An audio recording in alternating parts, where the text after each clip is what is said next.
I'd like to call the Macomb City Council Committee of the whole to order, please. If the clerk would call the roll. Mike Wayland. Here.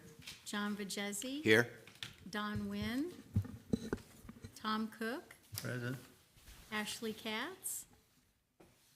Tammy Lee Brown Edwards. Dennis Moon. Here. 4 present. We have a quorum. Thank you. Under the public comment section of tonight's agenda, citizens wishing to address the City Council on matters germane to the agenda of the meeting will be limited to 3 minutes and are asked to be brief and concise in making their remarks. Comments submitted by mail or email will not be read aloud, but a copy will be provided to each member of the council and made a part of the minutes of this meeting. Does anyone wish to speak under the public comment section of tonight's agenda? Hearing none, we'll move on to item number 1, discussion on reactivating the proposed longevity steps for the City of Macomb non-union employees. There's a memorandum in your packet from the City Administrator. Mr. Coker, could you go over that for us, please? Sure. Thank you, Mr. Mayor. So if you go through my memo, I'll go through it quickly. So then if you have any questions, please ask. So if you recall, during our most recent union negotiations, Teamsters negotiated to add longevity back to the Teamsters union employees. And with that, effectively, all 3 unions have some form of longevity in their contracts. From what I understand, back in 2006, longevity was eliminated for all new hires after May 27th of 2006. So what I'm suggesting is that we to remain consistent with our union contracts and our non-union employees, that we reactivate longevity for our union employees. So let me back up a little bit and talk about our matrix. So our salary matrix, which all of our non-union employees are under, has steps, and they go up in steps. I think there's 6 steps that go up to 7 years. So the steps go across as they are here for 7 years. And once they get to the last step, then there's no longer any step increases or any longevity for non-union employees.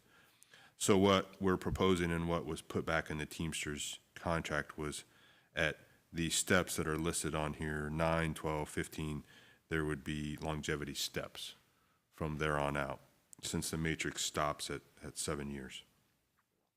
The effects of that are there are 3 employees that actually were hired full-time before 2006, still 3 remaining, that had longevity at that time frozen, and there are 9 employees hired after May of 27 of 2006 that would have longevity added with this proposal.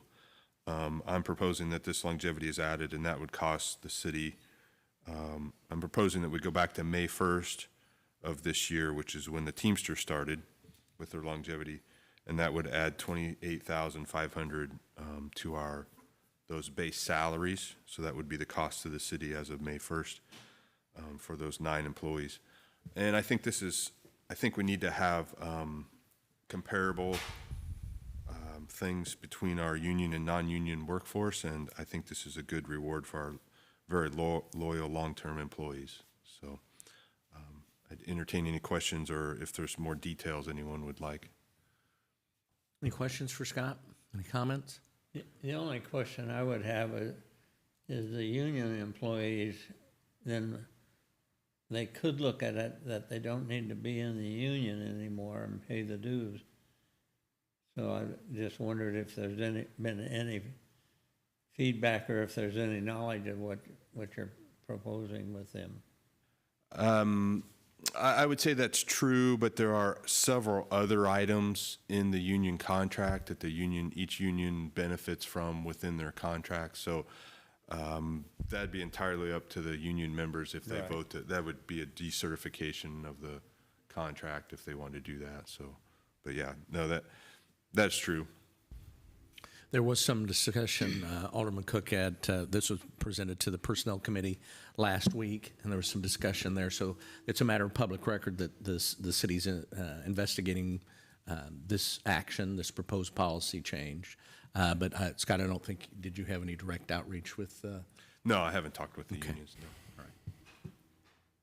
Anyone else? Alderman Moon, did you? I just might add that I was in on the negotiation, and at that time we indicated we were going to bring this to the council to be consistent with the union contract. Yes, thank you. Okay, very good. Anyone else? All righty, we'll place that on for action at next Monday's city council meeting. Item number 2, consideration on the proposed parental leave policy for the city of Macomb. There's also a memorandum in your packet from the city administrator regarding this proposed policy. Scott, could you go over that for us, please? Sure, thank you, Mr. Mayor. I have a very short memo here, but basically I would say we're always evaluating our employee benefits, and something that we do not currently have a parental or maternity leave policy for the city. Employees, if they either have a baby or adopt a baby, can take, I guess just have a baby, they can take FLMA, Family Medical Leave Act. Thank you for adoption also. I wasn't for sure. They can take 12 weeks of unpaid leave, or they can take their other benefit time, sick time if they have a doctor's note. But upon evaluating this, I kind of did an audit of surrounding towns and even across the state, and it's pretty common for this type of parental leave policy. Now, I will say they're all over the board as far as how much time is given.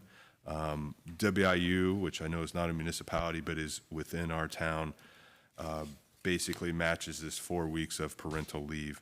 And then also this form of this policy came from the Human Resources Society?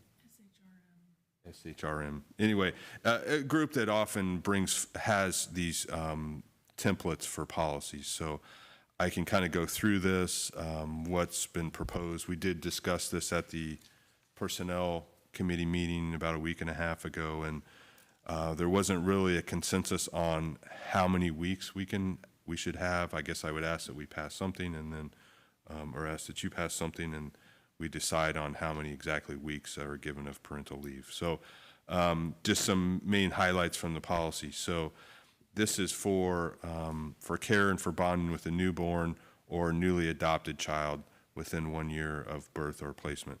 Employees must have been employed for 6 months before the birth or adoption. They must be regular full-time. There are criteria, so either have to give birth to a child or be the spouse or domestic partner of a parent who has given birth to a child or has adopted a child who's 17 years or younger. This would not apply for adoption of a stepchild or placement of a foster child.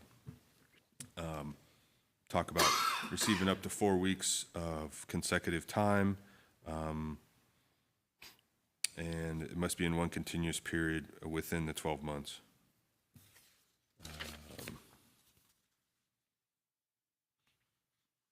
I guess it just goes along with FMLA at the same time.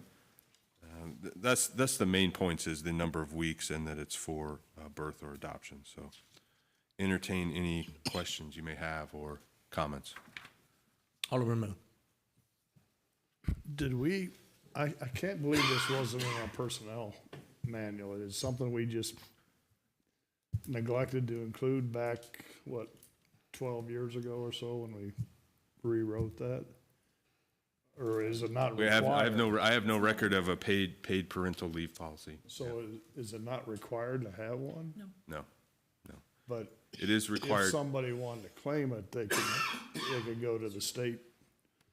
We are required to offer the time off through FMLA, but we are not required to compensate it. Okay. So they could use their accrued leave if they wanted to during those up to 12 weeks. Thank you. Yes. Anyone else? Alderman Brown Edwards. Thank you. In committee, we discussed this, and I was in favor of moving it from 4 weeks to 6 weeks, because that is usually the recommendation of most physicians for birthing parents to have at least 6 weeks off of work. I've since called a couple of daycares, and some daycares only allow babies to come at 6 weeks because that is state law, and some of them don't take babies until they're 15 weeks.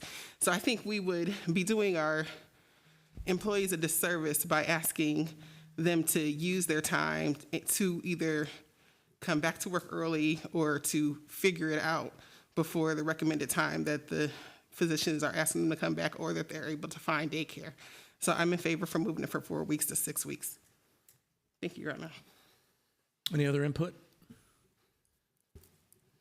Scott, did I hear you say that this is mirrors the largest employer in the region's policy for a number of weeks? Correct. Diversity? It does. Okay. Any guidance concurring? This is the recommendation that you're making. Is that correct, Scott? Yes. Okay. Sir. Is there a consensus for moving it from 4 to 6 weeks? Going from literally nothing to 6 weeks? Alderman Moon. I would concur with the proposal as presented. Alderman Vajezi. Just quick, have you had anybody else that has asked for 4 or 6 weeks, or has it been a consensus for 4, consensus for 6? Because currently, they don't get paid for anything. Right. And so I think it's very generous that we're giving them 4 weeks. And I understand what Alderman Brown Edwards has stated, but I think that even 4 weeks is very generous. So have you had any other municipalities that have 6 weeks or longer? I will say there are some that go up to 12 weeks paid. There are some that have none still. So it's, like I said, it's all over the map. I didn't get enough responses to see if there was kind of a consensus on any number. I would say the 4 weeks is probably about in the middle. Okay, but this does fall within our largest employer in the town. Correct. Okay, thank you. I think kind of along with what Alderman Moon was suggesting, and yeah, we're behind the times, to say the least. And I think part of our hope is that this would be a recruitment and retention tool for our employees, and that this is an added benefit that we are now competitive with other workspaces and maybe headed the right direction, we think. So, okay. All right, we'll place that on for further discussion and final action then next Monday's council meeting as well. There is no other business this evening. We'd entertain a motion to adjourn. Motion to adjourn? Second. Moved and seconded to adjourn. Any discussion? Hearing none, all in favor say aye. Aye. Opposed, same sign. Motion carried, meeting adjourned.